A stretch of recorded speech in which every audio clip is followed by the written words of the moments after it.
Hi. അപ്പോൾ നമ്മൾ കഴിഞ്ഞ ദിവസം പറഞ്ഞു നിർത്തിയത് ന്യൂട്ടന്റെ സെക്കൻഡ് ലോ ആണ്. അപ്പോൾ നമ്മൾ ഇന്ന് ന്യൂട്ടന്റെ തേർഡ് ലോയുമായിട്ടാണ് ഇവിടെ ഉള്ളത്. നമുക്ക് നോക്കാം എന്തൊക്കെയാന്നുള്ളത്. അപ്പം ന്യൂട്ടന്റെ തേർഡ് ലോ നിങ്ങൾക്ക് എല്ലാവർക്കും വളരെയധികം ഇഷ്ടപ്പെടുന്ന ഒരു ലോയാണ്. ഒന്ന്. രണ്ടാമത് നമ്മുടെ ലൈഫിൽ പല സ്ഥലങ്ങളിലും നമുക്ക് അനുഭവമുള്ള ഒരു ലോ സ്റ്റേറ്റ്മെന്റും കൂടിയാണ് അത്. കാരണം എന്ന് വെച്ചാൽ ആ ലോ ഇത്രേ പറയുന്നുള്ളൂ, for every action there will be an equal and opposite reaction. Okay, കുട്ടികൾക്ക് ഏറ്റവും കൂടുതൽ പഠിക്കാനും പറയാനും ഇഷ്ടമുള്ള ഒരു ലോയാണ് ഇത്. എന്തുകൊണ്ടെന്ന് നിങ്ങൾ മനസ്സിലായല്ലോ അല്ലെ? നമുക്ക് വളരെ സിമ്പിൾ ആയിട്ട് പറയാൻ സാധിക്കുന്നുണ്ട്. അപ്പൊ ആലോചിച്ച് നോക്കിയാൽ മതി. ഇപ്പം ഒരു ഫോഴ്സ് നമ്മളൊരു ബോഡിയിൽ നമ്മൾ കൊടുക്കുന്നത് എങ്ങനെയാണ്? അപ്പൊ എനിക്കൊരു ബോഡിയെ തള്ളണം എന്ന് ഞാൻ വിചാരിച്ചു. അത് എനിക്ക് പോസിബിൾ ആക്കണമെങ്കിൽ ഞാൻ എന്ത് ചെയ്യണം എന്ന് ചോദിച്ചാൽ അത് വേറെ എവിടെയെങ്കിലും റിസീവ് ചെയ്യണം. അപ്പം അതെന്താന്ന് മനസ്സിലായിട്ടില്ല എങ്കിൽ ആലോചിച്ച് നോക്കുക. നിങ്ങളൊരു ഒബ്ജക്റ്റിനെ തള്ളുകയാണ്. നിങ്ങൾ കൈ കൊണ്ട് തള്ളുന്ന സമയത്ത് നിങ്ങളവിടെ ഫോഴ്സ് കൊടുക്കുകയാണ് അല്ലേ? ഈ ഫോഴ്സ് കൊടുക്കുന്ന സമയത്ത് നിങ്ങളുടെ കാലുകൾ നിലത്ത് നിങ്ങൾ ഉറപ്പിച്ച് വെച്ചിട്ടുണ്ട് അല്ലേ? ഇത് എയറിൽ വെച്ച് നിങ്ങൾക്ക് തള്ളാൻ പറ്റുമെന്ന് ആലോചിച്ച് നോക്ക്.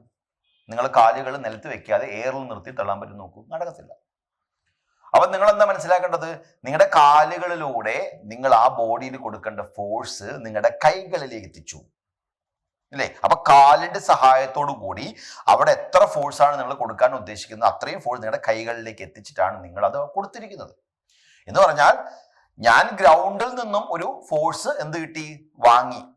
ആ ഫോഴ്സിന്റെ അല്ലേ, ആ ഫോഴ്സ് ആണ് എനിക്ക് ഇവിടെ അപ്ലൈ ചെയ്യാൻ സാധിക്കുന്നത്. എന്ന് പറഞ്ഞാല് ഗ്രൗണ്ടിൽ ഞാൻ ആ ഫോഴ്സ് കൊടുക്കുന്നത് എങ്ങോട്ടാണ് എന്ന് നോക്കുക നിങ്ങൾ. ഇപ്പൊ ഒരു എക്സാമ്പിളിന് ഞാൻ ഇവിടെ ഒരു ഫിഗർ വരയ്ക്കാം. ഇതാണ് നമ്മുടെ ഒരു ബ്ലോക്ക് എന്ന് കരുതുക. ഈ ബ്ലോക്കിനെയാണ് ഞാൻ പിടിച്ചു തള്ളുന്നതെന്ന് കരുതുക. ഓക്കെ, ഞാൻ ഈ ബ്ലോക്കിനെ പിടിച്ചു തള്ളുവാണ്. ഇങ്ങനെ പിടിച്ചു തള്ളുമ്പം നിങ്ങൾ നോക്ക്, നിങ്ങളുടെ കാലുകൾ ഉപയോഗിച്ച് നിങ്ങൾ ഫോഴ്സ് കൊടുക്കുന്നത് ഇങ്ങോട്ടാണ് അല്ലെ? ഈ ബോഡി മൂവ് ചെയ്യാൻ പോണത് എങ്ങോട്ടുമാണ്? ഇങ്ങോട്ടുമാണ്. അപ്പൊ നിങ്ങൾ ആലോചിച്ച് നോക്കുക, നിങ്ങൾ ഇവിടെ കൊടുത്ത ഫോഴ്സ് ആണ് നിങ്ങൾ ആക്ഷൻ ആയിട്ട് കണക്കാക്കുന്നതെങ്കിൽ ഈ കാണുന്ന ഫോഴ്സ് ആ ബോഡിയിൽ എന്തായിട്ടാണ് ആക്ട് ചെയ്യുക? റിയാക്ഷൻ ആയിട്ടാണ് ആക്ട് ചെയ്യുക. മനസ്സിലായില്ലേ? അതായത് ഒരു ആക്ഷൻ റിയാക്ഷൻ പെയർ ചേരുമ്പോഴാണ് അത് ശരിക്കും നമുക്ക് ഒരു ബോഡിയിൽ അപ്ലൈ ചെയ്തിട്ട് അതിനൊരു ആക്സലറേഷൻ ഉണ്ടാക്കി കൊടുക്കാൻ സഹായിക്കുള്ളൂ. അപ്പൊ നിങ്ങൾക്ക് സംശയം തീർക്കണമെങ്കിൽ നിങ്ങൾ എന്ത് ചെയ്യുക? ഒരു ബസ്സിനകത്ത് കയറി ഇരുന്നിട്ട് ബസ്സിന്റെ സീറ്റ് പിടിച്ച് തള്ളുക. എന്നിട്ട് നോക്കുക ബസ് ഇങ്ങനെ മുന്നോട്ട് പോകുന്നുണ്ടോ നോക്കുക. അപ്പൊ ഒരു കാര്യം മനസ്സിലാവും, ഇല്ല. കാരണം എന്താ? നിങ്ങൾ ഫോഴ്സ് കൊടുക്കുന്ന എവിടെയാണ്? ബസ്സിൽ. ആ ഫോഴ്സ് എടുത്തത് എവിടുന്ന? ബസ്സിൽ നിന്ന്. നിങ്ങളുടെ കാലുകൾ ബസ്സിനകത്ത് തന്നെയാണ്. അപ്പൊ ബസ്സിൽ നിന്നും ഒരു ഫോഴ്സ് സ്വീകരിച്ചു, അത് ബസ്സിൽ തന്നെ കൊടുക്കുമ്പോൾ അത് ക്യാൻസൽ ആയി പോകും. അവിടെ നമ്മൾ ആ ഫോഴ്സിന് പറയുന്ന പേരാണ് ഇന്റേണൽ ഫോഴ്സുകൾ കേട്ടോ. അപ്പൊ ഇന്റേണൽ ഫോഴ്സുകൾ എന്ത് ചെയ്യത്തില്ല? ആക്സലറേഷൻ പ്രൊഡ്യൂസ് ചെയ്യത്തില്ല. എന്ത് ഫോഴ്സിനെ പറ്റുള്ളൂ? എക്സ്റ്റേണൽ ഫോഴ്സിനെ അത് പറ്റത്തുള്ളൂ. അപ്പൊ ഇവിടെ നമ്മൾ കൊടുക്കുന്ന ഫോഴ്സ് എന്ത് ഫോഴ്സ് ആണ്? എക്സ്റ്റേണൽ ഫോഴ്സ് ആണ്. അപ്പൊ ഈ ബസ്സിനെ നിങ്ങൾ റോഡിലേക്ക് ഇറങ്ങി നിന്നിട്ട് തള്ളി നോക്കൂ, ബസ് നീങ്ങും. കാരണം ഇപ്പൊ ആ ഫോഴ്സ് എന്തായിട്ട് മാറി? എക്സ്റ്റേണൽ ഫോഴ്സ് ആയിട്ട് മാറി. അപ്പം ഫോഴ്സ് എടുക്കുന്ന ഒരു വസ്തുവും അത് സ്വീകരിക്കുന്ന ഒരു വസ്തുവും രണ്ടാണ്. ഡിഫറെന്റ് ആണെങ്കിൽ മാത്രമേ അത് എക്സ്റ്റേണൽ ആക്കി നമുക്ക് കണക്കാക്കാൻ പറ്റുള്ളൂ. അപ്പോൾ ഒരു എക്സ്റ്റേണൽ ഫോഴ്സ് മാത്രമേ എന്ത് പ്രൊഡ്യൂസ് ചെയ്യുള്ളൂ എന്ന് മനസ്സിലാക്കുക? ആക്സലറേഷൻ പ്രൊഡ്യൂസ് ചെയ്യുന്നു മനസ്സിലാക്കുക. ഇങ്ങനെ നമുക്ക് ഒരുപാട് കാര്യങ്ങൾ നമുക്ക് മനസ്സിലാക്കി തരുന്ന ഒരു ലോയാണ് ന്യൂട്ടന്റെ ഏത് ലോ? Third law. ഇനി ഈ തേർഡ് ലോ നമ്മൾ ഒരുപാട് സ്ഥലങ്ങളിൽ അപ്ലൈ ചെയ്തിട്ടുണ്ട്. ഓക്കെ, അപ്പൊ നമുക്ക് ഒരു എക്സാമ്പിളിന് ഇതാ, when a body is placed on a table, weight of the body acts downward. Okay, അതിനെ നമുക്ക് എന്ത് വിളിക്കാം? ആക്ഷൻ എന്ന് വിളിക്കാമെങ്കിൽ സെയിം ടൈമില് ബോഡിയിലകത്തോട്ട് എന്ത് ചെയ്യുന്നുണ്ട്? ഒരു അപ്വേർഡ് ഡയറക്ഷനിൽ ഒരു ഫോഴ്സ് ആര് കൊടുക്കുന്നുണ്ട്? ടേബിള് കൊടുക്കുന്നുണ്ട്. അതിന്റെ പേരാണെന്ത്? റിയാക്ഷൻ. മനസ്സിലായോ? നമ്മളിപ്പോ എവിടെയെങ്കിലും ഒരു കയറി നിൽക്കുന്ന സമയത്ത് നമ്മുടെ വെയിറ്റിന് ഈക്വൽ ആയിട്ട് ഒരു ഫോഴ്സ് ഗ്രൗണ്ടിൽ നിന്ന് കിട്ടിയില്ലെങ്കിൽ നമ്മൾ താഴോട്ട് പോകണ്ടേ? നമ്മൾ താഴോട്ട് പോകുന്നില്ലെങ്കിൽ എന്ന് മനസ്സിലാക്കുക. എത്രയായിരുന്നു നമ്മുടെ വെയിറ്റ്, അത്രയും തന്നെ റിയാക്ഷൻ നമുക്ക് എന്ത് ചെയ്തിട്ടുണ്ട്? കിട്ടിയിട്ടുണ്ട്. അതുപോലെ the sun attracts earth with a certain force which is action. Okay, അതേസമയം എന്താണ്? നോക്കിയേ, നിങ്ങൾ സ്റ്റേറ്റ്മെന്റ് വായിച്ചു നോക്ക്. while the earth attracts the sun with an equal and opposite force which is reaction. അപ്പൊ ഇത് രണ്ടും ഈക്വൽ ആയതുകൊണ്ട് ഇവരെന്ത് ചെയ്യുന്നില്ല? പരസ്പരം അടുക്കുന്നില്ല. അപ്പൊ ആക്ഷൻ റിയാക്ഷൻ പെയറുകൾ എന്താവും? ഓപ്പോസിറ്റ് ആണ്. അല്ലെങ്കിൽ ഏതൊരു ബോഡിയിലും ഇതൊരു പെയർ ആയിട്ടേ ഉണ്ടാകുള്ളൂ. അങ്ങനെ വരുമ്പം അത് ഈക്വൽ ഓപ്പോസിറ്റ് ആണെന്ന് മനസ്സിലാക്കുക. അത് ഇന്റേണൽ ആകുമ്പം ആക്സലറേഷൻ ഉണ്ടാവില്ല, എക്സ്റ്റേണൽ ആകുമ്പോൾ എന്തുണ്ടാവും? ആക്സലറേഷൻ ഉണ്ടാകുമെന്നും മനസ്സിലാക്കുക. ഇനി നിങ്ങൾക്ക് ഉള്ള ഒരു പ്രധാനപ്പെട്ട ചോദ്യമാണ് ഇമ്പൾസ്. നമ്മൾ ന്യൂട്ടന്റെ സെക്കൻഡ് ലോ പഠിച്ചപ്പം സെക്കൻഡ് ലോ എന്താ പറഞ്ഞത്? F is equal to dp/dt എന്നല്ലേ നിങ്ങൾ പഠിച്ചത്? ന്യൂട്ടന്റെ സെക്കൻഡ് ലോ നിങ്ങൾ പഠിച്ച ഇങ്ങനെ dp/dt. dp എന്ന് പറഞ്ഞാൽ നമുക്കറിയാം change in momentum m × v - u divided by time അല്ലെ? ഇതാണ് നിങ്ങളുടെ ഫോഴ്സിനെ പറ്റി പഠിച്ചത്. അപ്പൊ ഈ കാണുന്ന ടൈം ഒരു സ്മോൾ ഇന്റർവെൽ ആണ്. ഓക്കെ, f × dt നമുക്ക് എന്ത് ചെയ്യാം? ഈ കാണുന്ന സ്റ്റേറ്റ്മെന്റ് ഇങ്ങനെ എഴുതാം: f × dt f × dt is equal to എന്തെഴുതാം? dp എന്ന് എഴുതാം. അങ്ങനെയാണെങ്കിൽ ഈ ക്വാണ്ടിറ്റിയാണ് നമ്മൾ എന്ത് വിളിക്കുക? ഇമ്പൾസ് എന്ന് വിളിക്കുക. അപ്പൊ ഈ ഇമ്പൾസിന്റെ ഒരു എഫക്റ്റ് നിങ്ങൾക്ക് മനസ്സിലാക്കാൻ ഒരുപാട് എക്സാമ്പിൾ നിങ്ങളുടെ ഡെയിലി ലൈഫിൽ തന്നെയുണ്ട്. നമ്മൾ വല്ല ചുമരിൽ ഒരു ആണി എടുത്ത് നമ്മൾ ഒരു ഹാമർ ഉപയോഗിച്ച് നമ്മൾ ഉറപ്പിച്ചു വെക്കാൻ ശ്രമിക്കുന്നത് ഇമ്പൾസീവ് ഫോഴ്സിന്റെ കൺസെപ്റ്റാ. എന്ന് പറഞ്ഞാല് ഇപ്പൊ നമ്മൾ ആണി എടുത്ത് ചുമരിൽ വെച്ചു, ഹാമർ വെച്ചു, ഒറ്റ നോക്ക് അല്ലെ? അങ്ങനെ നമ്മൾ ചെയ്യാം. ഇനി അതേ ആണി അവിടെ നമ്മൾ കുത്തിപ്പിടിച്ചിട്ട് ഹാമർ വെച്ച് അമർത്തി നോക്ക്, ഇത് കയറത്തില്ല. അപ്പൊ എന്താ സംഭവിച്ചത്?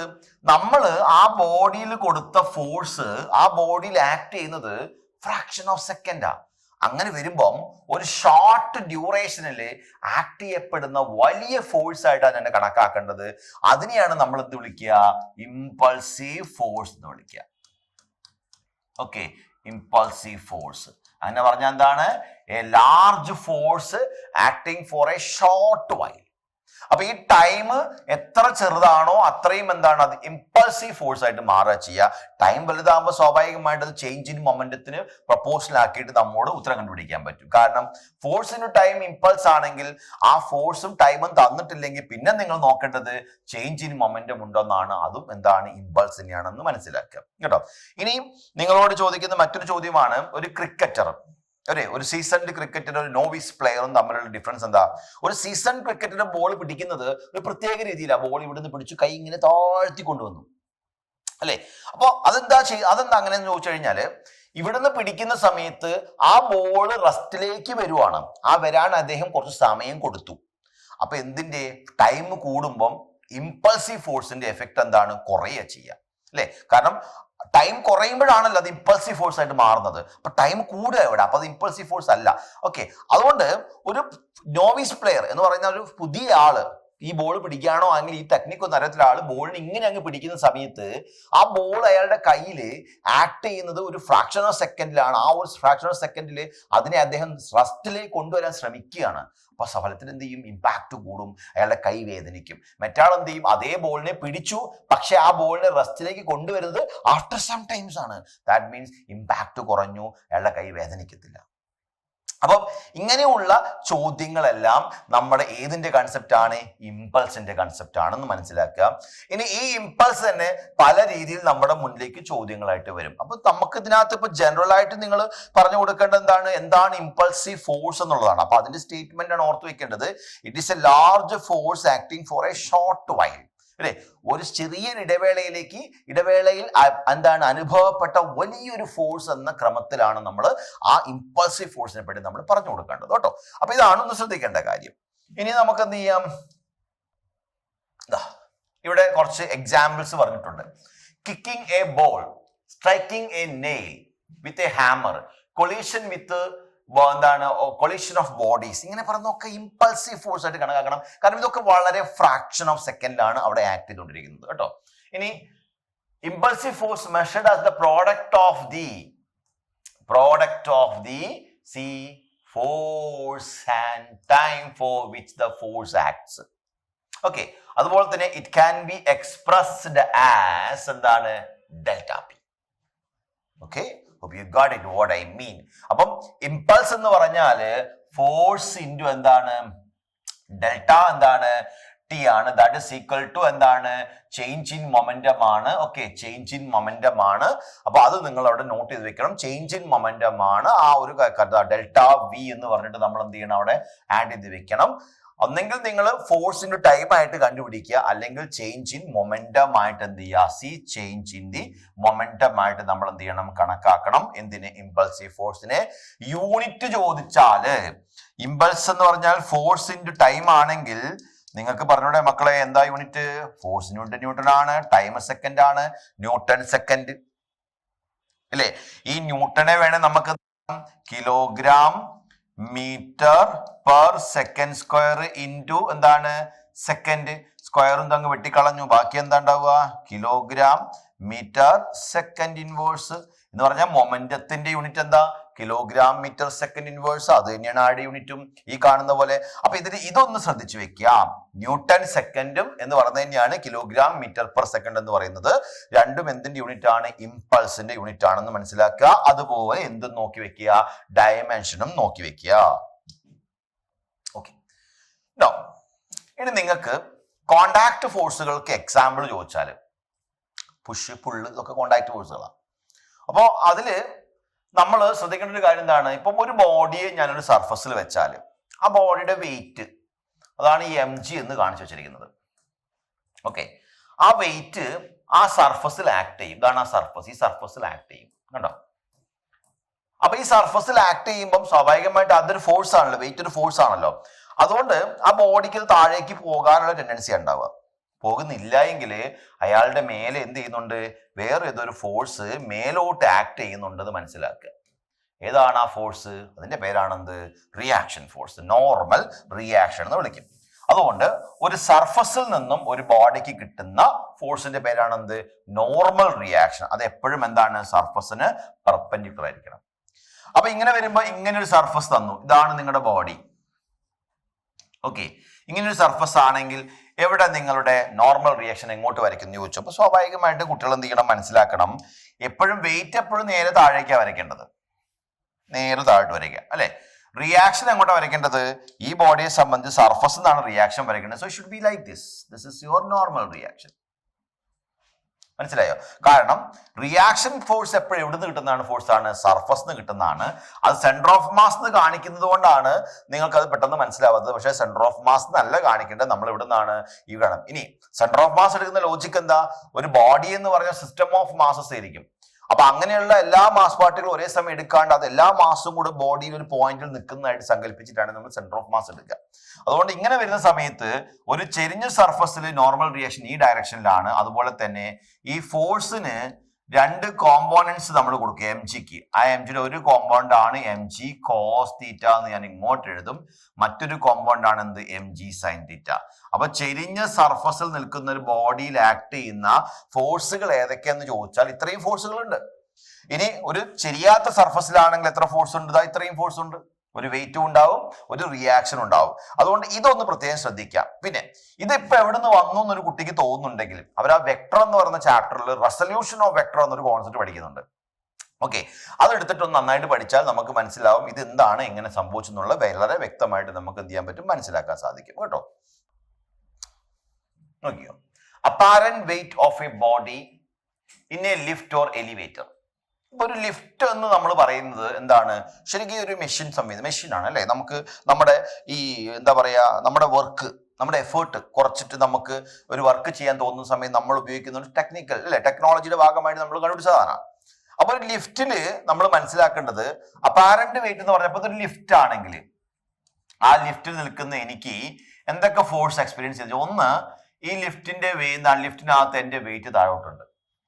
ഇനി ഈ ലിഫ്റ്റിൽ നിന്ന് എനിക്ക് എന്ത് കിട്ടും? ഒരു നോർമൽ റിയാക്ഷനും കിട്ടും. ഇനിയിപ്പൊ ഞാന് മേലോട്ടാ പോകുന്നതെങ്കിൽ ഇങ്ങനെ മനസ്സിലാക്കുക, R minus mg is equal to എത്രയായിരിക്കും? ma ആയിരിക്കും. മനസ്സിലായില്ലേ? ഇനിയിപ്പോ ഇതേ ലിഫ്റ്റ് ഞാൻ എന്ത് ചെയ്യുവാണ്? ഇതേ ലിഫ്റ്റിൽ ഞാൻ നിപ്പുണ്ട്. അപ്പോഴും എന്റെ mg എങ്ങോട്ട് തന്നെയാണ്? താഴോട്ടുണ്ടാവും. ലിഫ്റ്റിൽ നിന്ന് കിട്ടുന്ന റിയാക്ഷൻ മേലോട്ടുണ്ടാവും. ഇനി ഞാൻ താഴോട്ടാ പോകുന്നതെങ്കിൽ ഇങ്ങനെ എഴുതുക, mg minus r is equal to എന്ത് എഴുതുക? ma എന്ന് എഴുതുക. അപ്പൊ എന്താ സംഭവം? ഈ R മൈനസ് mg എന്താണ്? അതാണ് അവിടുത്തെ നെറ്റ് ഫോഴ്സ്. എന്ന് പറഞ്ഞാൽ ഒരു ബോഡിയിൽ ആക്ട് ചെയ്ത എല്ലാ ഫോഴ്സുകളും കൂടെ നമ്മൾ ചേർത്തിട്ട് ഒരു സിംഗിൾ ഫോഴ്സ് ആക്കി പറഞ്ഞാൽ അതിന്റെ പേരാണ് നെറ്റ് ഫോഴ്സ്. അതെങ്ങനെ സിംഗിൾ ഫോഴ്സ് ആക്കുന്നു ചോദിച്ചാൽ ഇത്രയേ ഉള്ളൂ. ഓപ്പോസിറ്റ് ഡയറക്ഷനിലാണെങ്കിൽ സബ്ട്രാക്ട് ചെയ്ത് പറയാ, സെയിം ഡയറക്ഷനിലാണെങ്കിൽ ആഡ് ചെയ്ത് പറയാ. ഇവിടെ ഇപ്പം ഈ ആറും എം ജിയും എപ്പോഴും ഓപ്പോസിറ്റ് ഡയറക്ഷനിലായതുകൊണ്ട് അവിടെ സബ്ട്രാക്ട് ചെയ്ത് പറയേണ്ട ആവശ്യമേ നമുക്കുള്ളൂ എന്ന് മനസ്സിലാക്കുക. അങ്ങനെയെങ്കിൽ ഈ കാണുന്ന കേസിൽ നമുക്ക് എന്ത് ചെയ്യാണ്, ആർ എന്ന് പറയുന്ന ഒരു വാല്യൂവിനെ നമ്മൾ എടുത്താൽ M into G minus A എന്ന് കിട്ടും. ഈ കാണുന്ന ഇക്വേഷനകത്ത് ആർ എന്ന് പറഞ്ഞാൽ എം ഇൻറ്റു നമുക്ക് എന്ത് കിട്ടും, ജി പ്ലസ് എ എന്ന് കിട്ടും. അങ്ങനെ നമുക്ക് രണ്ട് ആൻസേഴ്സ് കിട്ടും. അപ്പൊ ഇതാണ് അവിടെ നമുക്ക് എക്സ്പീരിയൻസ് ചെയ്യാൻ പോകുന്ന അപ്പാരന്റ് വെയിറ്റ് ആയിട്ട് നമ്മൾ കണക്കാക്കേണ്ടത്. കാരണം ഇവിടെ ഒരു ഫോഴ്സ് വന്നത് കൊണ്ടാണ് ബോഡിക്ക് എന്തുണ്ടായത്, ആക്സലറേഷൻ ഉണ്ടായതെന്ന് മാത്രം നമ്മൾ മനസ്സിലാക്കുക. ഓക്കെ, നൗ ഒരു ലിഫ്റ്റ്, ഹെഡിങ് ശ്രദ്ധിക്കണേ, ഹെഡിങ് നോക്കണം. ലിഫ്റ്റ് എന്താണ്, സ്റ്റേഷനറി ആണ്. ലിഫ്റ്റ് വെറുതെ നിൽക്കുവാണ്. അപ്പൊ നിങ്ങൾ ഇവിടെ ഇങ്ങനെ കയറി നിൽപ്പുണ്ട്. ഓക്കെ, ലിഫ്റ്റ് സ്റ്റേഷനറി ആകുമ്പോൾ നിങ്ങളുടെ വെയിറ്റ് താഴോട്ട്, ലിഫ്റ്റിൽ നിന്ന് കിട്ടുന്ന റിയാക്ഷൻ മേലോട്ട്. ലിഫ്റ്റിന് എന്തില്ല, ആക്സലറേഷൻ ഇല്ല. അപ്പൊ എന്ത് കിട്ടും, R minus M G is equal to M into 0. R minus M G is equal to നമുക്ക് എന്ത് കിട്ടും, 0 എന്ന് കിട്ടും. അങ്ങനെയാണെങ്കിൽ ആർ ഇസ് ഈക്വൽ ടു എന്തിരിക്കും, എം ജി ആയിരിക്കും. ലിഫ്റ്റ് എപ്പോഴാണ്, റസ്റ്റിൽ നിന്നപ്പോഴാണ്. അപ്പൊ ഇങ്ങനെ എഴുതുന്നത് എന്താണ്, നിങ്ങൾ നെറ്റ് ഫോഴ്സ് ആണ് എഴുതിക്കൊണ്ടിരിക്കുന്നത് എന്നുള്ളത് ശരിക്കും മനസ്സിലാക്കിക്കോളൂ. നെറ്റ് ഫോഴ്സ് ആണ് എഴുതുന്നത്. ഓക്കെ, അതിൽ തന്നെ ഒരു കേസ് കണ്ടോ, when lift is moves up with acceleration. അത് നിങ്ങൾ ഓൾറെഡി എഴുതി കഴിഞ്ഞു, M into G plus A. അതുപോലെ തന്നെ താഴേക്കാണെങ്കിൽ അതും നിങ്ങൾ പഠിച്ചു കഴിഞ്ഞു, എം ഇൻറ്റു ജി മൈനസ്. തൊട്ട് മുമ്പത്തെ സ്ലൈഡിൽ ഞാൻ അത് കാണിച്ചിരുന്നു. ഓക്കെ, ഇനി lift false down freely. Okay, it's one of the interesting question. Lift എന്ത് ചെയ്യാണ്, ഫ്രീ ആയിട്ട് താഴോട്ട് വീണുകൊണ്ടിരിക്കുകയാണ് എങ്കിലോ എന്ന് ചോദിച്ചു. അപ്പൊ പറഞ്ഞു ലിഫ്റ്റ്, ഇപ്പൊ ഇതാണ് നിങ്ങളുടെ ലിഫ്റ്റ് എങ്കിൽ ഈ ലിഫ്റ്റ് പൊത്തോ എന്ന് പറഞ്ഞിട്ട് നിങ്ങളുടെ വെയിറ്റ് താഴോട്ട് കിടപ്പുണ്ട്. ആ വെയിറ്റ് കാരണം നിങ്ങൾക്ക് റിയാക്ഷൻ മേലോട്ട് കിട്ടുന്നുണ്ട്. ലിഫ്റ്റ് ദോണ്ടെ വീഴുന്നു freely under gravity. That is acceleration എന്ന് പറഞ്ഞാൽ എന്തിന് ഈക്വൽ ആയിരിക്കും, ജിക്ക് ഈക്വൽ ആയിരിക്കും. ഓക്കെ, താഴോട്ട് വീഴുക, വെറുതെ വീഴുക, അപ്പൊ അത് ഗ്രാവിറ്റിക്ക് ഈക്വൽ ആയിരിക്കും. അങ്ങനെയാണെങ്കിൽ നമ്മൾ എങ്ങനെ എഴുതും, R minus M G, sorry താഴോട്ട് വീണുകൊണ്ടിരിക്കുകയല്ലേ, അപ്പൊ ആർ മൈനസ് അല്ലല്ലോ, M G minus R is equal to നമുക്ക് എന്ത് കൊടുക്കാം, എം എ എന്ന് കൊടുക്കാം. Then R is equal to M into G. അപ്പൊ ഇവിടെ ഒരു എം ജി ഉണ്ട്, ആ എം എന് ഞാൻ എന്ത് ചെയ്തു, ഇങ്ങോട്ട് എടുത്തത് മൈനസ് എം എ എന്നായി. ഓക്കെ, കാരണം ഈ മൈനസ് ആറിനെ അങ്ങെടുത്തു, എം എനെ ഇങ്ങെടുത്തു. അങ്ങനെയാണ് ഇനി വാല്യൂ ഒന്ന് കൊടുത്തു നോക്കൂ, M G minus M into എക്ക് പകരം ജി കൊടുത്തു. ഉത്തരം എത്രയാണ്, 0. യെസ്. അപ്പം ഒരു ബോഡി എന്തിലാണ്, ഫ്രീ ഫാളിലാണെങ്കിൽ അതിന്റെ മേലെ ആക്ട് ചെയ്യുന്ന നെറ്റ് ഫോഴ്സ് എത്രയുണ്ടാവുക, 0, വെയിറ്റ്ലെസ് എന്ന് നമ്മൾ മനസ്സിലാക്കുക കേട്ടോ. ഇനി ഇതേ ക്വസ്റ്റ്യൻ വരും, ഒരു എന്താണ്, ബോഡി യൂണിഫോം മോഷനിലാണ്. യൂണിഫോം മോഷൻ എന്ന് പറയുമ്പോൾ ആക്സലറേഷൻ ഉണ്ടാവില്ല, അവിടെയും എന്താണ്, R is equal to M G ആയിരിക്കും. അപ്പൊ നമ്മൾ ഈ എഴുതുന്ന കാര്യത്തെയാണ് നമ്മൾ എന്ത് പറയുന്നത്, നെറ്റ് ഫോഴ്സ് എന്ന് പറയുന്നത്. അപ്പൊ ഒരു കുട്ടിക്ക് നെറ്റ് ഫോഴ്സ് എഴുതാൻ പഠിക്കണമെങ്കിൽ നമുക്ക് വളരെ സിമ്പിൾ ആയിട്ട് വേറൊരു എക്സാമ്പിൾ നമുക്ക് കാണിച്ചു തരാം. അപ്പൊ ഈ ഒരു ബ്ലോക്ക് ഇതുകൊണ്ട് കിടക്കുന്നു, ഇതൊരു ബ്ലോക്കാണ്. ഈ ബ്ലോക്കിനെ ഒരാള് ഇവിടെ നിന്നിട്ട് ഇങ്ങോട്ട് തള്ളി, വേറൊരാള് ഇവിടെ നിന്നിട്ട് ഓക്കെ ഇങ്ങോട്ടും തള്ളി. ഈ കാണുന്ന ആള് ഇങ്ങോട്ട് കൊടുത്ത ഫോഴ്സ് 10 ന്യൂട്ടൺ, ഇയാള് കൊടുത്ത ഫോഴ്സ് 20 ന്യൂട്ടൺ. ഓക്കെ, എത്രയാണ് എഫ് നെറ്റ് എന്ന് ചോദിച്ചവൻ പറഞ്ഞു 20 മൈനസ് 10. അതെങ്ങനെ മനസ്സിലായി, വലുതെന്ന് ചെറുതാൻ കിഴിച്ചു, കാരണം രണ്ടും ഓപ്പോസിറ്റ് അല്ലേ. ഓക്കെ, ഇനി ഇതേ ചോദ്യം ഇങ്ങനെ വരുവാണ്, ഒരു ബ്ലോക്കിനെ ഒരാൾ ഇവിടെ നിന്നിട്ട് എന്ത് ചെയ്തു, തള്ളി, വേറൊരാൾ ഇവിടെ നിൽപ്പുണ്ട്, അയാൾ എന്ത് ചെയ്തു, അതിന് ഇവിടുന്ന് ഇങ്ങോട്ട് തള്ളി. ഇയാൾ 10 ന്യൂട്ടൺ ഫോഴ്സ് കൊടുത്ത്, ഇയാൾ 20 ന്യൂട്ടൺ ഫോഴ്സ് കൊടുത്ത്. അങ്ങനെയാണ് എത്രയാണ് എഫ് നെറ്റ് എന്ന് ചോദിച്ചാൽ പറഞ്ഞു 10 പ്ലസ് 20 എത്ര കിട്ടി, 30 ന്യൂട്ടൺ എന്ന് കിട്ടി. അതെന്തുകൊണ്ട് അവിടെ ആഡ് ചെയ്തത്, രണ്ടും ഒരു ഭാഗത്തേക്കാ. എന്തുകൊണ്ട് അവിടെ സബ്ട്രാക്ട് ചെയ്തത്, രണ്ടും ഓപ്പോസിറ്റ് ആണ്. അതുകൊണ്ട് ആഡ് ചെയ്യണോ തീരുമാനിക്കുന്നത് നിങ്ങളുടെ നോളജാണ്. ഒരേ ഭാഗത്തേക്കാണെങ്കിൽ ആഡ് ചെയ്യും, അത് നിങ്ങൾ തീരുമാനിക്കുക. സബ്ട്രാക്ട് ചെയ്യണോ ചെയ്യും, എപ്പോഴാണത് ഓപ്പോസിറ്റ് ആണെങ്കിൽ സിമ്പിൾ അല്ലേ. അപ്പൊ ഇതാണ് നിങ്ങൾ ഇതിനെ പറ്റിയിട്ട് മനസ്സിലാക്കേണ്ടത്. അപ്പൊ ഇതാണ് നമ്മുടെ ഒരു കണ്ടീഷൻ. ഇനി നമുക്ക് എന്ത് ചെയ്യാം, law of conservation of linear momentum. ഈ ചാപ്റ്ററിലെ ചില ചോദ്യങ്ങൾ ചെയ്യാൻ നമ്മൾ നിർബന്ധമായിട്ടും അറിഞ്ഞിരിക്കേണ്ട ഒരു സ്റ്റേറ്റ്മെന്റ് ആണ് ഈ കൺസർവേഷൻ ഓഫ് ലീനിയർ മൊമെന്റം. കാരണം ഈ ലോ പറയുന്നത് എന്താണ്? If no external force acts on a system of particle, the total linear momentum of എന്താണ് remains constant. എന്ന് പറഞ്ഞാൽ ഇപ്പൊ നമ്മുടെ കയ്യിൽ ബോംബ് ഉണ്ടെന്നായിരിക്കും. ഓക്കെ, അത് പൊട്ടിയപ്പോ ഇതിന്റെ കഷ്ണങ്ങൾ ഇതുകൊണ്ടേ പോണ്, കുറെ എണ്ണം കുറെ ഇതുകൊണ്ടേ പോണു, ഇതേ പോണത് ഇങ്ങനെയാണ്. പല പല ഭാഗത്തേക്ക് എന്താണ് പൊട്ടി അങ്ങ് തെറിച്ച്. അപ്പൊ ചോദ്യം എന്താ? ഈ ബോംബ് നിങ്ങൾ എങ്ങനെയാ പൊട്ടിച്ചത്? അവിടെ കൊണ്ടുവച്ചു, ഒരു ഹാമർ എടുത്തു, ഒറ്റ അടി കൊടുത്തു, ആണോ? അല്ല, അങ്ങനെ ബോംബ് പൊട്ടിക്കും എനിക്കറിയില്ല. എന്തായാലും വീട്ടിൽ അങ്ങനെയല്ല നിങ്ങൾ ചെയ്തിരിക്കുന്നത്, അത് തന്നാലെ പൊട്ടി. അങ്ങനെ പറയുമ്പം നിങ്ങൾ ഒരു എക്സ്റ്റേണൽ ഫോഴ്സ് കൊടുത്തിട്ടല്ല അത് പൊട്ടിത്തെറിച്ചിരിക്കുന്നത്. അതുകൊണ്ട് തന്നെ ഇതിലെ ഓരോ കഷ്ണങ്ങളുടെയും വെലോസിറ്റികൾ എങ്ങനെയാണ് പെരുമാറേണ്ടതെന്ന് ചോദിച്ചാല് ഇവരുടെ ടോട്ടൽ മൊമെന്റം എത്രയായിരിക്കും? കൺസർവ്ഡ് ആയിരിക്കണം. എന്ന് പറഞ്ഞാൽ ഇപ്പൊ ഇതിന്റെ ഇനീഷ്യൽ മൊമെന്റ് എത്രയാണ്? ടോട്ടൽ മൊമെന്റ് എത്രയാണ്? 0 ആണെങ്കിൽ ഇതെല്ലാം കൂടെ കൂട്ടിയാൽ എത്ര കിട്ടണം? 0 കിട്ടാൻ പാടുള്ളൂ. അപ്പൊ അതെങ്ങനെ കിട്ടും? കാരണം എന്താ? ഈ V1 അങ്ങോട്ട് ഞാൻ പോസിറ്റീവ് എടുത്തു, അപ്പൊ V3 ഇങ്ങോട്ട് നെഗറ്റീവ്. ഓക്കെ, അപ്പോ ഈ ഓപ്പോസിറ്റ് ഡയറക്ഷനിൽ കണ്ടാൽ നമ്മൾ എന്താ ചെയ്യുക? ആഡ് ചെയ്യലിൽ ചെയ്യുക, സബ്ട്രാക്ഷനിൽ ചെയ്യുക. അപ്പൊ നമ്മളിങ്ങനെ എത്ര കഷ്ണങ്ങളായിട്ട് പൊട്ടിത്തെറിച്ചോ ഇവിടെ എല്ലാം മൊമെന്റം ഇങ്ങനെ കണ്ടുപിടിക്കും, എന്നിട്ട് എല്ലാം കൂടെ ആഡ് ചെയ്യും. ആഡ് ചെയ്യുമ്പോൾ അത് 0 ആയി പോകും. കാരണം ഇവിടെ എന്തില്ല? എക്സ്റ്റേണൽ ഫോഴ്സ് ഇല്ല. മൊമെന്റം ഈസ് ഓൾവേസ് കൺസർവ്ഡ് എന്നാണ് നമ്മൾ പറയുന്നത്. അതുകൊണ്ട് ബോംബ് പൊട്ടിത്തെറിക്കുക, പടക്കം പൊട്ടിക്കുക, ഇങ്ങനെ പറഞ്ഞുകൊണ്ട് കുറെ ക്വസ്റ്റ്യൻസ് നിങ്ങളുടെ മുന്നിൽ വരും. അവിടെയൊക്കെ ആ ചോദ്യങ്ങൾക്ക് ഉത്തരം കൊടുക്കാൻ നിങ്ങൾ ശ്രമിക്കേണ്ടത് ഈ ഒരു നിയമം വെച്ചിട്ടാണ്. ഈ നിയമം അപ്ലൈ ചെയ്യുമ്പം പ്രത്യേകം ശ്രദ്ധിക്കേണ്ടത് നോ എക്സ്റ്റേണൽ ഫോഴ്സ്. ഓക്കെ, അതാണ് നിങ്ങൾ ശ്രദ്ധിക്കേണ്ട കാര്യം. അതുകൊണ്ട് ഇത്തരം ചോദ്യങ്ങൾ നിങ്ങൾ ഭാവിയിൽ എഴുതാൻ പോകുന്ന പലതരം കോമ്പറ്റേറ്റീവ് എക്സാമിലൊക്കെ വരും. അന്നേരം ഈ ഒരു സ്റ്റേറ്റ്മെന്റിന്റെ ഒരു ക്ലാരിറ്റി നമ്മളെ ഒരുപാട് ഹെൽപ്പ് ചെയ്യും. Okay, to give the answer. Now നമ്മുടെ ഈ നമ്മൾ പറഞ്ഞിരിക്കുന്ന law of conservation of linear മൊമെന്റത്തിന്റെ പ്രൂഫാണ് ഈ കാണിച്ചിരിക്കുന്നത്.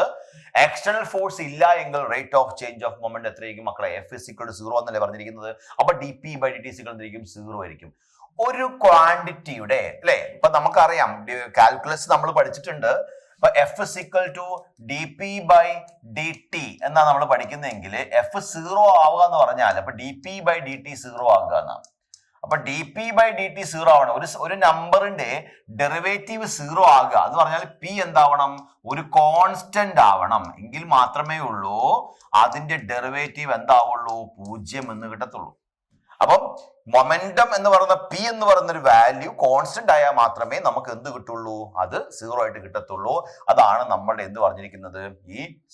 ഈ പറഞ്ഞിരിക്കുന്ന ലോ. അപ്പൊ സെക്കൻഡ് ലോയിൽ നമുക്ക് കിട്ടിയ പിക്ചർ ആണ് ഇത്. ഇനി തേർഡ് ലോയിൽ നമുക്ക് കിട്ടുന്ന പിക്ചർ എന്താ? അതാ, രണ്ട് മാസുള്ള വസ്തുക്കൾ കൂട്ടിയിടിച്ചപ്പം m1 × u1 ആണ് ഇതിന്റെ മൊമെന്റം, m2 × u2 ആണ് ഇതിന്റെ മൊമെന്റം. ഇടി കഴിഞ്ഞപ്പോൾ ഉള്ളതാണെന്ത്? v1 v2 ആണ്. അപ്പൊ ഇതിന്റെ സമ്മും എന്താണ്? ഈക്വൽ ആയിരിക്കും എന്നുള്ളതാണ് ഈ കാരണം. ഇവിടെ കൂട്ടിയിടിക്കുന്നതിൽ എന്ത് ഇൻവോൾവ് അല്ല എങ്കിൽ? എക്സ്റ്റേണൽ ഫോഴ്സ് ഇൻവോൾവ് അല്ല എങ്കിൽ. ഓക്കെ, അപ്പൊ ഇതാണ് നമ്മുടെ ഏത് law of conservation of linear momentum എന്ന് പറയുന്നത്. നൗ ഈ തേർഡ് ലോയുടെ അപ്ലിക്കേഷൻ വെച്ചിട്ട് നമുക്ക് ഈ മൊമെന്റം കൺസർവേഷൻ നമ്മൾ പ്രൂവ് ചെയ്യുന്ന ഇങ്ങനെയാണ്. രണ്ട് ഒബ്ജക്റ്റുകൾ എന്ത് കൊളീഷൻ ആണ് ഇവിടെ നോക്കിയേ? ഹെഡ് ഓൺ കൊളീഷൻ കേട്ടോ. ഹെഡ് ഓൺ കൊളീഷൻ എന്ന് വിളിക്കും. പരസ്പരം എന്താണ്? അതായത് രണ്ടുപേരും എന്ത് ചെയ്യുന്നു? ഒരു ഡയറക്ഷനിൽ സഞ്ചരിക്കുന്നു, കൂട്ടിയിടിക്കുന്നു എന്നുള്ളതാണ്. അപ്പൊ ഇവിടെ ഒരു ഫോഴ്സ് ഇൻവോൾവ് അല്ല എന്ന് ഞാൻ പറഞ്ഞു. അങ്ങനെയാകുമ്പോൾ മാത്രമേ നമുക്കിത് പ്രൂവ് ചെയ്യാൻ സാധിക്കത്തുള്ളൂ. അങ്ങനെ വരുമ്പോൾ അതാണ് ഞാൻ പറഞ്ഞത്, നമ്മളെ സംബന്ധിച്ച് എന്താണ്? സം ഓഫ് ദി എന്താണ്? Total momentum. ഇത് രണ്ടും കൂടെ ചെയ്യുന്ന സമയത്ത് ഇപ്പൊ initial moment m1 u1 + m2 u2 ആണെങ്കിൽ final moment m1 v1 + m2 ഇത് രണ്ടും എന്താണ്? ഈക്വൽ ആണെങ്കിൽ ആ രണ്ട് വാല്യൂസ് നമ്മൾ സബ്ട്രാക്ട് നമുക്ക് എന്ത് കിട്ടും? 0 കിട്ടും. എന്ന് പറഞ്ഞാൽ ഒന്ന് ആക്ഷനും ഒന്ന് റിയാക്ഷനും പോലെ നമ്മൾ കൺസിഡർ ചെയ്യണമെന്ന് മാത്രമേ ഉള്ളൂ. അങ്ങനെയെങ്കിൽ നമുക്ക് എന്ത് കിട്ടും? Momentum is always conserved. അപ്പൊ നമുക്കിത് പ്രൂവ് ചെയ്യാനൊന്നും ചോദ്യങ്ങളില്ല ബോർഡ് പരീക്ഷയ്ക്ക്. ഇവിടെ ഈ മൊമെന്റം കൺസർവേഷൻ എന്താന്ന് കുട്ടിക്ക് മനസ്സിലാക്കാൻ രണ്ട് നിയമങ്ങളിൽ നിന്ന് നമ്മൾ ഒരു ടെക്നിക്ക് ഉപയോഗിച്ചത് മാത്രമേ ഉള്ളൂ. ഇത്രേ പറയേണ്ട കാര്യമുള്ളൂ. എക്സ്റ്റേണൽ ഫോഴ്സ് ഇല്ല എങ്കിൽ അവിടുത്തെ എന്ത് മൊമെന്റം എന്തായിരിക്കും? കൺസർവ്ഡ് ആയിരിക്കും എന്നാണ് ഏത് ലോ പറയുന്നത്? Law of conservation of linear momentum പറയുന്നത്. ഓക്കെ, അപ്പൊ നമുക്ക് നമ്മുടെ അടുത്ത സ്ലൈഡിലേക്ക് നീക്കാം. ഓക്കെ, അപ്പൊ examples to conservation of linear momentum ആണ് നമ്മൾ ഉപയോഗിക്കാൻ പോണത്. അതിൽ പ്രധാനപ്പെട്ട ഒരു ചോദ്യമാണ് റീകോയിൽ വെലോസിറ്റി ഓഫ് ഗൺ. നമ്മളൊരു ഗൺ എടുത്ത് നമ്മൾ എന്ത് ചെയ്യാണ്, ഫയർ ചെയ്യാണ്. ഓക്കെ, അപ്പൊ ഇതിൽ നിന്ന് എന്ത് ചെയ്യാണ്, ഒരു ബുള്ളറ്റ് പുറത്തേക്ക് തെറിക്കുകയാണ്. അപ്പൊ ഈ തെറിക്കുന്ന ബുള്ളറ്റിന് നമുക്കറിയാം, പുറത്തേക്ക് പോകുന്ന ബുള്ളറ്റിന്റെ മാസ് സ്മോൾ എം, അതിന്റെ വെലോസിറ്റി സ്മോൾ വി. ഗണ്ണിന്റെ മാസ് ക്യാപിറ്റൽ എം, അത് ബാക്കോട്ട് തെറിക്കുക, അതിന്റെ വെലോസിറ്റി ക്യാപിറ്റൽ വി. നിങ്ങൾ ആലോചിച്ച് നോക്കുക, ബിഫോർ ഫയറിംഗിൽ ബുള്ളറ്റും റെസ്റ്റിലാണ്, ഗണ്ണും റെസ്റ്റിലാണ്. അപ്പൊ ടോട്ടൽ മൊമെന്റ് എത്രയാ, 0. അപ്പൊ ആഫ്റ്റർ ഫയറിംഗോ ബുള്ളറ്റ് മുന്നോട്ടും പോവും, ഗണ്ണ് പിന്നോട്ട് തെറിക്കും. ഓക്കെ, അങ്ങനെയാണെങ്കിൽ നമ്മൾ ഇങ്ങനെ എഴുതും, ടോട്ടൽ എന്താണ് momentum P I is equal to P F ആയിരിക്കും. പി ഐ 0 ആയിരിക്കും. P F mass of bullet into velocity of bullet, mass of gun into velocity of gun. ഇതിൽ വെലോസിറ്റി ഓഫ് ഗൺ ആണ് ചോദ്യം വരിക. അപ്പൊ ഇങ്ങനെ എഴുതി കൊടുക്കുക, minus of M V divided by capital M. ഇതിനെയാണ് നമ്മൾ എന്ത് വിളിക്കുക, നെഗറ്റീവ് സൈൻ. കണ്ടോ നിങ്ങളിവിടെ, ഈ നെഗറ്റീവ് സൈൻ നിങ്ങൾക്ക് തരുന്ന ഇൻഫർമേഷൻ എന്താ, അത് നെഗറ്റീവ് വെലോസിറ്റി ആണെന്നല്ല, റീകോയിൽ വെലോസിറ്റി ആണ്. എന്താ റീകോയിൽ വെലോസിറ്റി? ബുള്ളറ്റ് പുറകോട്ട് എന്ത് ചെയ്യണത്, ബുള്ളറ്റ് മുന്നോട്ട് അങ്ങ് പോയി, അപ്പം ഗൺ എന്ത് ചെയ്തു, പുറകോട്ട് തെറിച്ചു. ഇവിടെ റിലേറ്റീവ് മോഷൻ നമ്മൾ നോക്കുമ്പോൾ ബുള്ളറ്റിന്റെ മോഷന്റെ ഓപ്പോസിറ്റ് ആണ് ആര് മൂവ് ചെയ്തിരിക്കുന്നത്, ഗണ്ണ് മൂവ് ചെയ്തിരിക്കുന്നത്. അതുകൊണ്ടാണ് നമ്മൾ അതിനെന്ത് വിളിക്കുന്നത്, റീകോയിൽ ഓഫ് ഗൺ എന്ന് പറഞ്ഞ് നമ്മൾ വിശ്വസിക്കുന്നു. ഒന്ന്. ഓക്കെ, ഇനി ഇതേപോലെ നിങ്ങൾ നിർബന്ധമായിട്ടും പഠിക്കേണ്ട മറ്റൊന്നാണ് നമ്മുടെ റോക്കറ്റ് പ്രൊപ്പൽഷൻ എന്ന് പറയുന്നത്. Okay, rocket propulsion. അപ്പം ഈ റോക്കറ്റ് പ്രൊപ്പൽഷൻ പോലുള്ള ഫിനോമിനാസിലൊക്കെ നമ്മൾ സെയിം ലോജിക് തന്നെ ഉപയോഗിക്കുക. കണ്ടോ, റോക്കറ്റ് പ്രൊപ്പൽഷൻ ലോജിക് കണ്ടോ. ഇവിടെ നമ്മൾ എന്താ പറയുന്നത്, ഒരു റോക്കറ്റ് എന്ന് പറയുന്നത് നമുക്കറിയാം, ഇപ്പൊ നമ്മൾ ഗ്രൗണ്ടിൽ നിന്നും ഒരു എന്താണ് ഇപ്പൊ ഇതൊരു റോക്കറ്റ് ആണെങ്കിൽ ഇവിടെ നിന്ന് എന്ത് ചെയ്യും, അതിനകത്തുള്ള ഫ്യൂൽ അങ്ങോട്ട് കത്തുന്നുമ്പോ അത് ഗ്രൗണ്ടിൽ എന്ത് ചെയ്യും, ഒരു ആക്ഷൻ ആണ് കാണിക്കുന്നത്. അതിന്റെ റിയാക്ഷൻ ആണ് അയാള് ആക്സലറേഷനിൽ മേലോട്ട് പോകാൻ തുടങ്ങും. അപ്പൊ നമുക്കറിയാം, ഒരു ബോഡിയിൽ ആക്ട് ചെയ്യുന്ന ഫോഴ്സ് എന്ന് പറഞ്ഞാൽ എന്താണ്, എം ഇൻറ്റു നമുക്ക് ഇങ്ങനെ കൊടുക്കാം, എഫ് ഇസ് ഈക്വൽ ടു എന്താണ്, D P by D T എന്ന് എഴുതി കൊടുക്കാം അല്ലെ. ഇതിലൊരു കാര്യം നമ്മൾ ശ്രദ്ധിക്കേണ്ടതെന്ന് വെച്ചാൽ, ഇവിടെ പി എന്ന് പറയുന്നത് മാസ് ഇൻറ്റു വെലോസിറ്റി ആണ്. അപ്പൊ ഞാനതിന് എം ഇൻറ്റു വി എന്നിട്ട് കൊടുത്തു. അങ്ങനെയാണ് ഇതിന് നമ്മൾ ഇങ്ങനെ എഴുതാം, M into D V by D T, okay, plus V into D M by D T. ഇനി നിങ്ങൾ ഇവിടെ ശ്രദ്ധിക്കേണ്ട കാര്യം, വി എന്ന് പറഞ്ഞാല് relative velocity of rocket, okay, of rocket with respect to gas ആണ്, വിച്ച് ഈസ് എ കോൺസ്റ്റന്റ്. അതൊരു constant ആയിരിക്കും. അങ്ങനെ വരുമ്പം D V by D T എത്രയായിരിക്കും, 0 ആവും. അപ്പൊ നമുക്ക് 0 പ്ലസ് വി ഇൻറ്റു എന്ത് കിട്ടും, D M by D T കിട്ടും. അപ്പൊ ഒരു റോക്കറ്റിൽ ആക്ട് ചെയ്ത ഫോഴ്സിന്റെ വാല്യൂ എത്രയാണ്, V into D M by D T ആണ്. ഇനി ഇത് മേലോട്ടല്ലേ ലിഫ്റ്റ് ചെയ്തിരിക്കുന്നത്, അപ്പൊ ഇതിന്റെ വെയിറ്റ് എങ്ങോട്ടുണ്ടാവുക, ഈ റോക്കറ്റിന്റെ വെയിറ്റ് നേരെ താഴോട്ടുണ്ടാവും. ഉറപ്പല്ലേ, റോക്കറ്റ് എങ്ങോട്ടാ പോണത്, മേലോട്ട്. അതുകൊണ്ട് എഫ് എന്ന് പറഞ്ഞാൽ നമ്മൾ പഠിച്ചെന്താണ്, M into A plus G അല്ലെങ്കിൽ ജി പ്ലസ് എ എന്നാ പഠിച്ചു വെച്ചിരിക്കുന്നത്. അങ്ങനെയാണ് ഇങ്ങനെ എഴുതണം, M into G plus A is equal to V into D M by D T. ഇതാണ് ഏത്, റോക്കറ്റ് പ്രൊപ്പൽഷൻ. അപ്പൊ നമുക്ക് ഈ റോക്കറ്റിന്റെ ഒക്കെ കേസിൽ നമുക്കിപ്പോ ഇക്വേഷൻ കിട്ടി. ഇപ്പൊ സ്വാഭാവികമായിട്ടും നിങ്ങളുടെ മുൻപത്തെ ബോർഡ് പരീക്ഷ ക്വസ്റ്റ്യൻ പേപ്പറിലൊക്കെ നിങ്ങൾ ശ്രദ്ധിക്കേണ്ട ഒരു കാര്യം ചോദിച്ചിട്ടുണ്ട്, റോക്കറ്റ് പ്രൊപ്പൽഷനും ഈ ഗണ്ണ് റീകോയിൽ വെലോസിറ്റി ഓഫ് ഗണ്ണും ഒക്കെ ഏത് ലോയുടെ ആപ്ലിക്കേഷൻ ആണ് ചോദിച്ചിട്ടുണ്ട്. അപ്പൊ സ്വാഭാവികമായിട്ട് ഒരു ഉത്തരം എന്താ, അത് നമ്മുടെ തേർഡ് ലോയുടെ ആപ്ലിക്കേഷൻ ആണ് കേട്ടോ. അപ്പൊ തേർഡ് ലോയ്ക്ക് നമ്മൾ എക്സാമ്പിൾ ചോദിച്ചു കഴിഞ്ഞാൽ നമുക്ക് ഒരുപാട് എക്സാമ്പിൾസ് പറയാനുണ്ട്. അതിലൊരു എക്സാമ്പിൾ ആണ് ഏത്, ഈ കാണിച്ചിരിക്കുന്ന റോക്കറ്റ് പ്രൊപ്പൽഷനും അതുപോലത്തെ റീകോയിൽ വെലോസിറ്റി ഒക്കെ. അതുകൊണ്ട് തന്നെ നിങ്ങളുടെ എക്സാമിന് റീകോയിൽ വെലോസിറ്റി ഓഫ് ഗൺ എന്താണെന്ന് ചോദ്യം വരും. അപ്പോൾ വളരെ സിമ്പിൾ ആയിട്ട് നിങ്ങൾ പറയാ, ഈ പറഞ്ഞ പോലെ ഒരു ഗണ്ണ് എടുത്ത് നമ്മൾ ഫയർ ചെയ്യുമ്പോൾ ബുള്ളറ്റ് ഫോർവേഡ് മോഷനിലായിരിക്കും, ഗണ്ണ് എന്തായിരിക്കും, റിവേഴ്സ് മോഷനിലായിരിക്കും. അങ്ങനെയാണെങ്കിൽ വെലോസിറ്റി ഓഫ് ദ ഗൺ ആണ് നമ്മൾ റീകോയിൽ വെലോസിറ്റി എന്ന് പറയുന്നത് പറഞ്ഞു കൊടുത്തേക്ക്, വളരെ സിമ്പിൾ ആയിട്ട്. അതുപോലെ റോക്കറ്റ് പ്രൊപ്പൽഷന്റെ കേസിലും ഇത് തന്നെ. കാരണം ഈ റോക്കറ്റ് ലിഫ്റ്റ് ചെയ്യപ്പെടുന്നത് എങ്ങനെയാണ്, ഗ്യാസ് അല്ലെ, അതിനകത്തുള്ള ഫ്യൂൽ അങ്ങ് കത്തുമ്പോൾ അത് ഗ്യാസ് ഇജക്ട് ചെയ്യും. ആ ഇജക്ട് ചെയ്ത ഗ്യാസ് ഗ്രൗണ്ടിൽ ഒരു ആക്ഷൻ പ്രൊവൈഡ് ചെയ്യും, റിയാക്ഷൻ ആയിട്ട് കിട്ടും, ലിഫ്റ്റ് ചെയ്ത് കിട്ടും. അപ്പൊ അതും എന്താണ്, for every action there's N equal and opposite reaction എന്ന് പറഞ്ഞ പോലെ സെയിം ഫിനോമിന തന്നെയാണ്. അത് തേർഡ് ലോയുടെ ആപ്ലിക്കേഷനുമാണ്. അപ്പൊ ഇത്രയും കാര്യങ്ങളാണ് നിങ്ങൾക്ക് ഈ കാണുന്ന എന്താണ് തേർഡ് ലോയെ പറ്റിയിട്ടും ലോസ് ഓഫ് മോഷനെ പറ്റിയിട്ടും നിങ്ങൾ മനസ്സിലാക്കാനുള്ളത്.